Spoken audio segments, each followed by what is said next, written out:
sommes en 2024 et cela fait déjà 4 ans qu'un grand homme nous a laissés. Je voudrais vous présenter cet homme qui aurait pu faire carrière dans la médecine ou autre chose, mais qui a choisi de passer une grande partie de sa vie, pour ne pas dire toute sa vie, à faire de la poésie et à s'adonner activement aux choses littéraires. C'est celui qui déclare « Ce n'est pas avec de l'encre que je t'écris, c'est avec ma voix de tambour, assiégée par des chutes de pierre.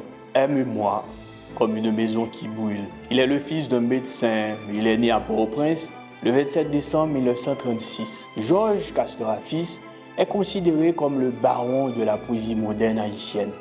C'est l'une des plus grandes figures de la poésie haïtienne contemporaine. Toute sa vie le prouve. Dans cette bio racontée, nous tenons à retracer la vie de ce grand poète et son immense parcours littéraire et artistique.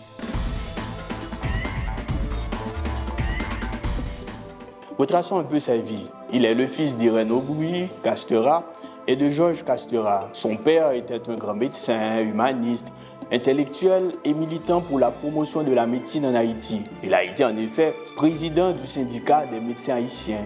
Irène a épousé Georges Casterat très jeune et ils ont mis au monde 7 enfants, dont Georges Casterat fils, qui est né le 27 décembre 1936. Ce dernier est le petit frère de Micheline Casterat, docteur en sociologie, de Claudette Casterat-Lange, laborantine. Il a eu des petits frères et petites sœurs. Par exemple, les jumeaux Franck Casterat, décédé très jeune à l'âge de 7 ans, et Mike Casterat-Erhat, docteur en médecine, Geneviève Favenger Casterat, docteur en psychologie, psychothérapeute, et enfin, Nathalie Anne Casterat, traductrice et diplomate.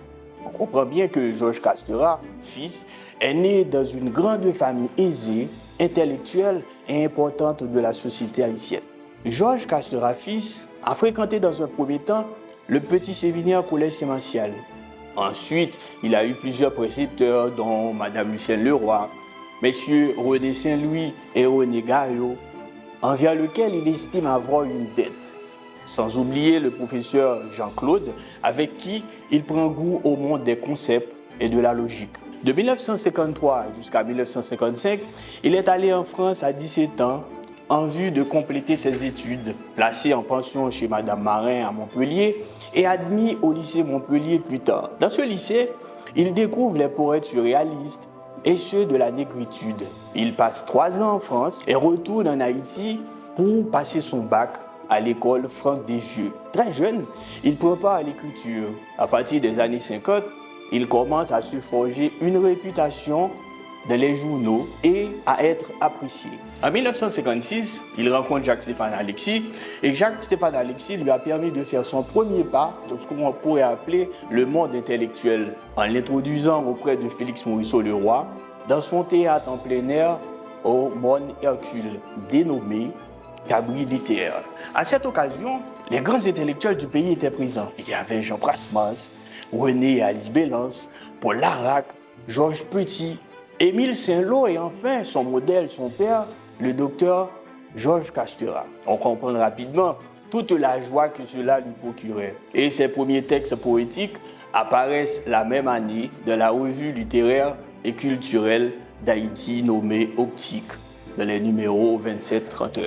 Ensuite, il part pour l'Espagne pour des études de médecine et il restera jusqu'en 1968. C'est à partir de cette année qu'il abandonne ses études de médecine pour se consacrer entièrement à la poésie et aux choses littéraires. Dans les années 70, il laisse l'Espagne pour retourner aux États-Unis, travaillant comme metteur en scène aux côtés de Cito Cavé et Hervé Denis. Et étant aux États-Unis, il prend part activement à l'organisation politique de la communauté haïtienne de New York. Il forme du même coup la troupe théâtrale Cuidor. Georges Casterat fils est un militant de gauche qui s'intéresse à tout ce qui a trait à la libération de l'homme.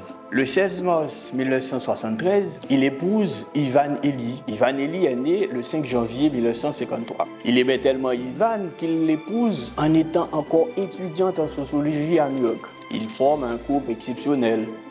Ils étaient de grands militants politiques contre le régime dictatorial de Duvalier.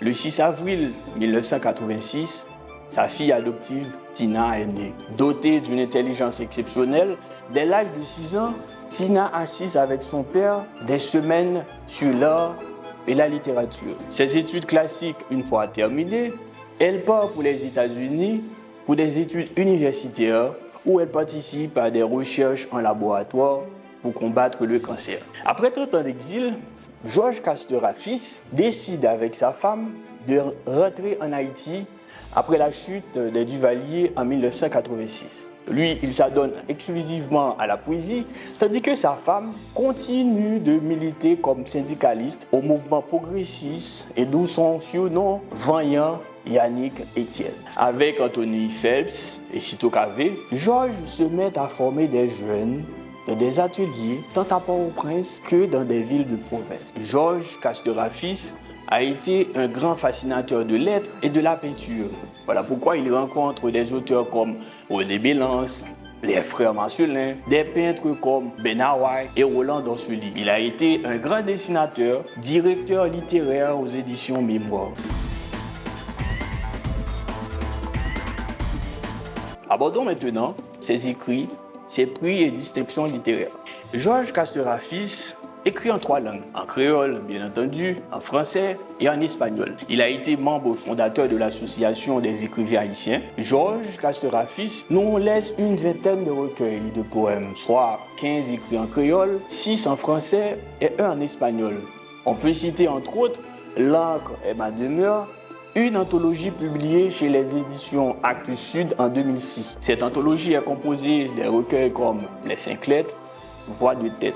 Il a été dramaturge et metteur en scène. Il a écrit au moins 2 pièces de théâtre. Il s'intéressait également à la littérature jeunesse et a écrit 4 recueils de poésie jeunesse, dont l'un, Le cœur sur la main, qui est dédié à sa fille adoptive Tina. Il fut aussi critique littéraire sur des thématiques diverses, tant sur la littérature haïtienne, sur la langue créole. La publication posthume de son ouvrage « L'intelligence est inquiète » nous en dit long sur sa lecture objective des écrits des autres. Dans son œuvre littéraire, Georges Casteura fils nous laisse des articles et essais, plusieurs conférences et enregistrements sonores. Voulant rehausser la langue créole haïtienne, il a fait pas mal de traductions, notamment la traduction du fameux roman de Jean Guillaumeau, L'homme qui planta les arbres. Georges Casteura fils a aussi été un guitariste passionné, un dessinateur humoristique très apprécié. On peut retrouver ses dessins dans des revues telles que la revue Chemin Critique et aussi dans des recueils de poèmes d'autres auteurs. Par son immense talent de poète, beaucoup d'encre sont coulées sur ses œuvres, notamment les critiques faites par Maximilien Laroche, Max Dominique et Rodé Saint-Éloi. Georges Casteura fils a obtenu des prix pour son œuvre poétique. Il a remporté le prix Carbet en 2006 avec son recueil écrit en français titré Le trou du souffleur. Et en 2007, il reçoit l'Ordre national, honneur et mérite décerné par le président de la République d'Haïti, René Gracia Préval.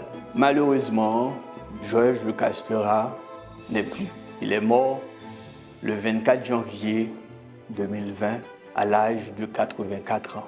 On ne saurait terminer cette bio racontée sans ne pas citer l'éloge de l'écrivain Lionel Trouillot fait à Casteura dans un article, et je cite, « N'avoir pas lu Casteura, c'est sans doute manquer de quelque chose d'essentiel sur l'humain, la vie, l'amour, l'art d'habiter le présent sans concession à la médiocrité, comme aux ordres sociaux produisant du malheur et de l'injustice. »